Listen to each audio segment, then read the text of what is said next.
ಎಲ್ಲರಿಗೂ ನಮಸ್ಕಾರ. ಇದು ಸುದ್ದಿ ವಿಶ್ಲೇಷಣೆ. ನಾನು ಶಶಿಧರ್ ಭಟ್. ಇದು ನನ್ನ ಡಿಜಿಟಲ್ ವಾಹಿನಿ.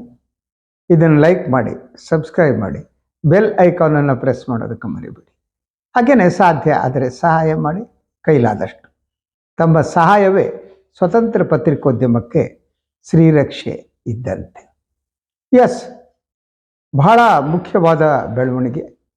ಮುಖ್ಯಮಂತ್ರಿ ಸಿದ್ದರಾಮಯ್ಯ ತಮ್ಮ 4 ದಶಕಗಳ ರಾಜಕೀಯ ಬದುಕಿನಲ್ಲಿ ಮೊದಲ ಬಾರಿಗೆ ತೀವ್ರ ಸಂಕಷ್ಟಕ್ಕೆ ಸಿಲುಕಿದ್ದಾರೆ. ಸೊ ಇವತ್ತು ಬಹುಮಟ್ಟಿಗೆ, ಇವತ್ತು ಇಲ್ಲಾಂದ್ರೆ ನಾಳೆ ಅವರ ವಿರುದ್ಧ ಲೋಕಾಯುಕ್ತ ಪೊಲೀಸರು FIR ದಾಖಲಿಸ್ತಾರೆ. ಈ FIR ದಾಖಲಿಸಿದ ಮೇಲೆ ಅವರು ಮುಖ್ಯಮಂತ್ರಿ ಸ್ಥಾನದಲ್ಲಿ ಮುಂದುವರಿಬೇಕೇ ಬೇಡವೇ ಅನ್ನುವ ಪ್ರಶ್ನೆ ಎದುರಾಗುತ್ತೆ. ಈಗಾಗಲೇ BJPಯ ಶಾಸಕರು ಮುಖ್ಯಮಂತ್ರಿಗಳ ರಾಜೀನಾಮೆಗೆ ಒತ್ತಾಯಿಸಿ ಧರಣಿ ಪ್ರತಿಭಟನೆಗಳನ್ನು ನಡೆಸ್ತಾ ಇದ್ದಾರೆ. ಎಲ್ಲ ಕಡೆಯಿಂದಲೂ ಕೂಡ ಒತ್ತಡ ಹೆಚ್ಚುತ್ತಾ ಇದೆ. ಈ ನಡುವೆ ಹರಿಯಾಣ ಚುನಾವಣಾ ಪ್ರಚಾರ ಕೈಗೊಂಡಂತಹ ಪ್ರಧಾನಿ ನರೇಂದ್ರ ಮೋದಿ ಅವರು ಏನಿದ್ದಾರೆ, ಅವರು ಕೂಡ ಕರ್ನಾಟಕದ ಈ ವಿಚಾರವನ್ನು ಪ್ರಸ್ತಾಪ ಮಾಡ್ತಾರೆ. ಸೊ ಇದಕ್ಕೆಲ್ಲ ಒಂದಕ್ಕೊಂದು ಸಂಬಂಧ ಇದೆ ಅನ್ನೋದು ಬಹಳ ಮುಖ್ಯವಾದ್ದು. ಎವ್ರಿಥಿಂಗ್ ಈಸ್, ನೀವು ಆ ಕ್ರೊನಾಲಜಿಯನ್ನು ನೋಡ್ತಾ ಬನ್ನಿ. ರಾಜ್ಯಪಾಲರ ಅನುಮತಿ ಕೊಡೋದ್ರಿಂದ ಪ್ರಾರಂಭವಾಗಿ ಇವತ್ತಿನ ಒಂದಕ್ಕೊಂದು ಸೂಕ್ಷ್ಮವಾದ ಸಂಬಂಧ ಇದೆ. ಎಸ್, ಈಗ ಇದು ನೈತಿಕ ಪ್ರಶ್ನೆಯನ್ನಾಗಿ ಪರಿಗಣಿಸೋಣ. ಕಾನೂನು ಪ್ರಕಾರ ಏನೋ ಅನ್ನೋದು ಡಿಫ್ರೆಂಟು. ನೈತಿಕ ದೃಷ್ಟಿಯಿಂದ ಸಿದ್ದರಾಮಯ್ಯ ರಾಜೀನಾಮೆ ಕೊಡಬೇಕೋ ಬೇಡವೋ ಅನ್ನೋದು.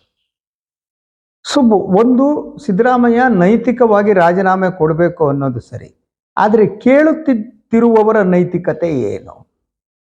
ಇದು ಬಹಳ ಬಹಳ ಮುಖ್ಯವಾದ್ದು. ಸೊ ಸಿದ್ದರಾಮಯ್ಯ ಒಬ್ಬರೇ ಒಂದು ಸೈಟನ್ನು ತಮ್ಮ ಹೆಂಡತಿ ಕೊಡಿಸಿ ಭ್ರಷ್ಟಾಚಾರ ಎಸಗಿದ್ದಾರ? ಉಳಿದವರೆಲ್ಲ ಸತ್ಯ ಹರಿಶ್ಚಂದ್ರನ ಮೊಮ್ಮಕ್ಕಳ, ಮರಿ ಮಕ್ಕಳ? ನೋಡ್ಬೇಕಲ್ವ ನಾವು. ಎಸ್, ನಾವು BJPಯಿಂದ ಬರೋಣ. ಫಸ್ಟ್, ಯಡಿಯೂರಪ್ಪನವರು ಶಿಕಾರಿಪುರದಿಂದ ತಮ್ಮ ರಾಜಕಾರಣವನ್ನು ಪ್ರಾರಂಭ ಮಾಡಿದ ಮೇಲೆ ಅವರು ಹೇಗಿದ್ದರು? ಅವರು ಸೈಕಲ್ನಲ್ಲಿ ಓಡಾಡ್ತಾ ಇದ್ದುದು ನಿಜಾನೋ ಸುಳ್ಳು?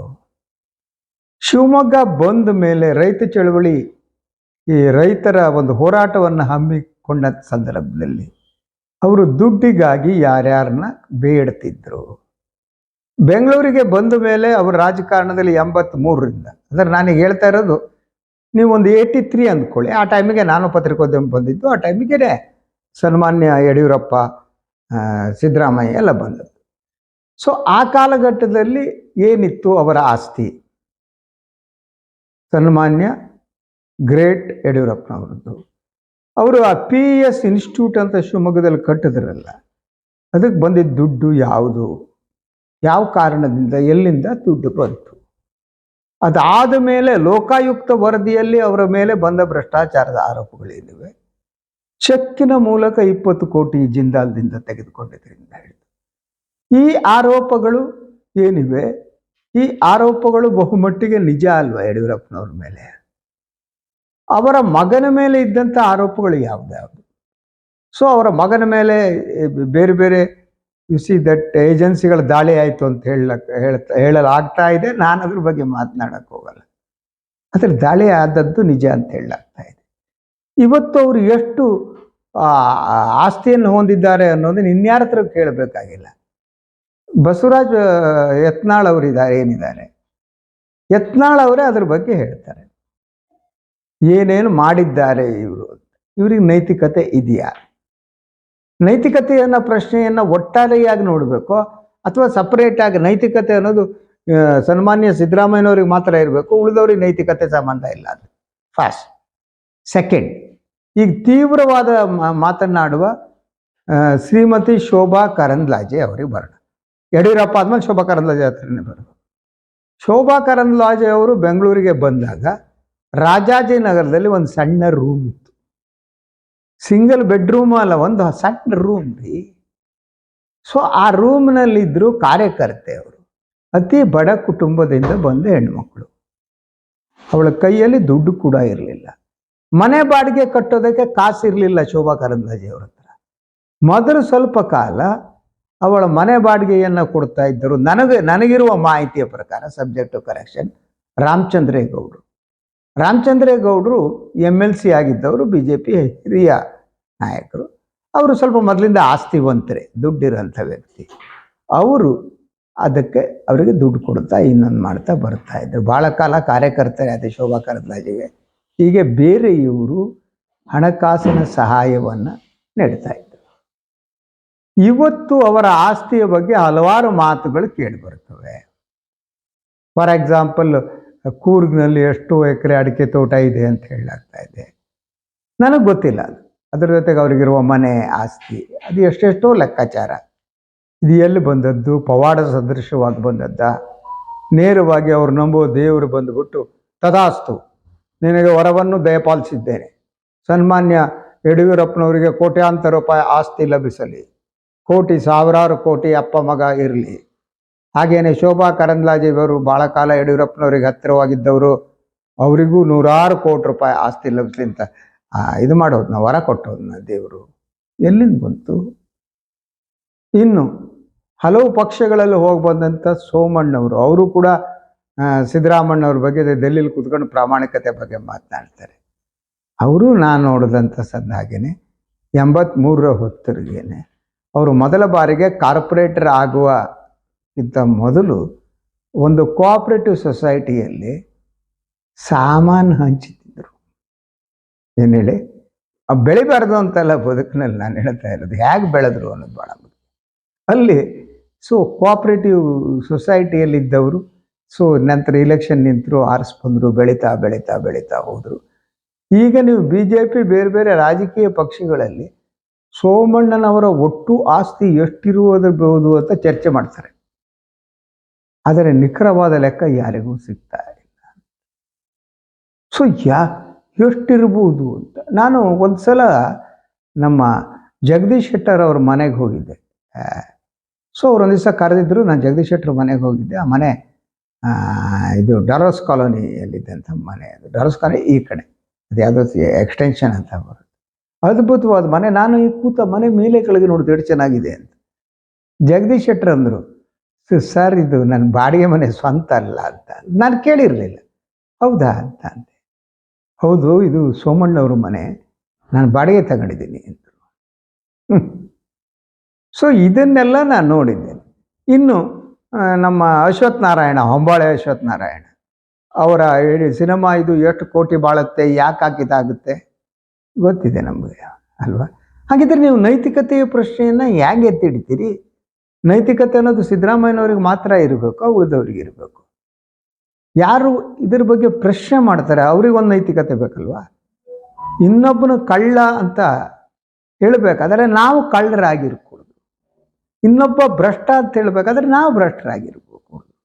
ನಾವು ಭ್ರಷ್ಟರಾಗಿ ಇನ್ನೊಬ್ಬರಿಗೆ ಭ್ರಷ್ಟ ಅಂತ ಹೇಳುವ ಯಾವ ನೈತಿಕತೆ ಕೂಡ ನಮಗೆ ಇರಲ್ಲ. ಈಗ ಆಗಿರುವುದು ಅದೇ. ನೀವು ಎಲ್ಲರೂ ಸಾವಿರಾರು ಕೋಟಿ ಮುಳುಗಿಸಿದಂಥ ಸಂದರ್ಭದಲ್ಲಿ ಈ ಸಿದ್ದರಾಮಯ್ಯ ಪಾಪ ಅವ್ರ ಪಾಲು ಇದೆಯೋ ಇಲ್ಲ ಗೊತ್ತಿಲ್ಲ. ಅವ್ರದ್ದು ಯಾರ್ದೋ ಆಸ್ತಿ ಬಂತು 88-89ರಲ್ಲಿ. ಆಯ್ತಪ್ಪ, ಅವ್ರು ಯಾರೋ ಮೈದಾಗ ಕೊಟ್ಟನಂತೆ ಇನ್ನೊಂದು ಮಾಡ್ದ. ಅದು ಲೀಗಲಿ ಎಷ್ಟು ಸರಿ ತಪ್ಪು ಅನ್ನೋದು ಬೇರೆ ಪ್ರಶ್ನೆ.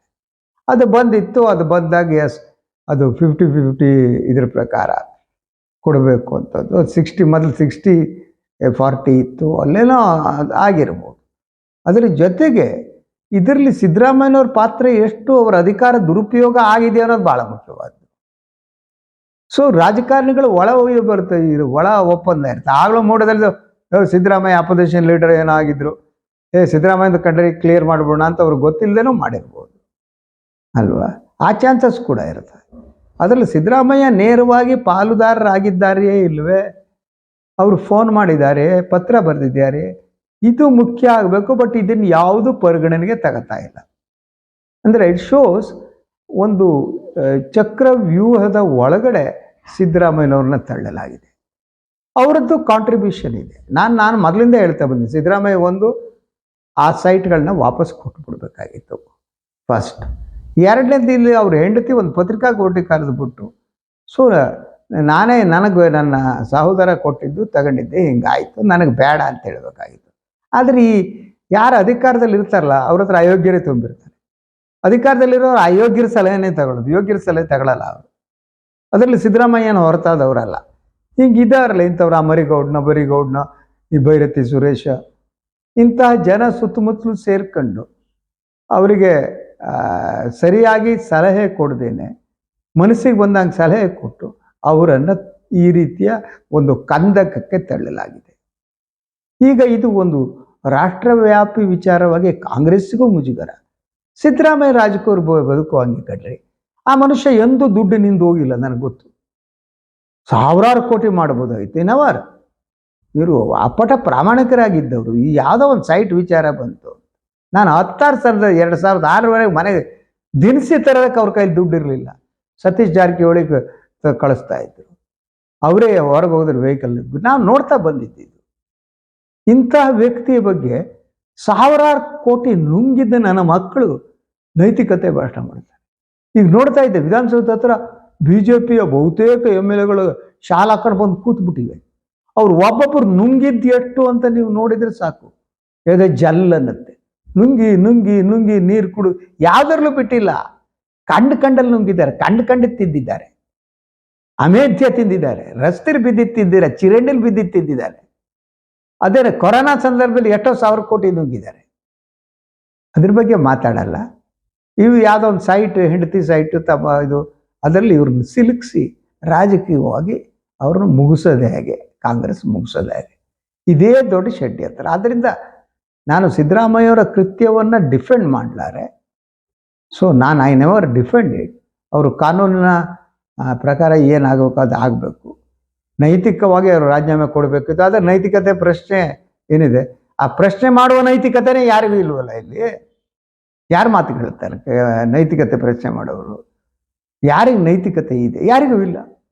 ನೈತಿಕ ಅನ್ನೋದು ಹೊರಟೋಗಿದೆ ಇವತ್ತು. ಹಿಂದೂ ಕಾಲ ಕೂತವರು ಮುಖ ನೋಡಿದ್ರೆ, ಪ್ರತಿಭಟನೆ ಮಾಡೋರು ಮುಖ ನೋಡಿದ್ರೆ ಸಾಕು, ಅವ್ರ ಮುಖವೇ ಒಂಥರ ವಿಕರಾಳವಾಗಿ ಕಾಣುತ್ತೆ ನನಗೆ. ಅಷ್ಟು ನುಂಗಿದವರು, ಅಷ್ಟು ಆಸ್ತಿ ಮಾಡಿದವರು ಅವರು ಮಾತನಾಡ್ತಿದ್ದಾರೆ. ಎನಿವೆ ಇವತ್ತಿನ ಬದುಕೆ ಹಾಗೆ, ರಾಜಕಾರಣ. ಎನಿವೆ ಇದಾಗಿತ್ತು ಇವತ್ತಿನ ಸುದ್ದಿ ವಿಶ್ಲೇಷಣೆ. ಇನ್ನೊಂದು ವಿಚಾರದೊಂದಿಗೆ ಬರ್ತೀನಿ. ನನ್ನ ವಾಹಿನಿಯನ್ನು ಲೈಕ್ ಮಾಡಿ, ಸಬ್ಸ್ಕ್ರೈಬ್ ಮಾಡಿ, ಬೆಲ್ ಐಕಾನ್ನ ಪ್ರೆಸ್ ಮಾಡೋದಕ್ಕೆ ಮರಿಬೇಡಿ. ಹಾಗೆಯೇ ಸಾಧ್ಯ ಆದರೆ ಸಹಾಯ ಮಾಡಿ. ತಮ್ಮ ಸಹಾಯ ನನಗೆ ಶ್ರೀರಕ್ಷೆ. ನನ್ನ ಧ್ವನಿಯನ್ನು ಉಳಿಸಿ ಬೆಳೆಸಿ. ಎಲ್ಲರಿಗೂ ಶುಭವಾಗಲಿ.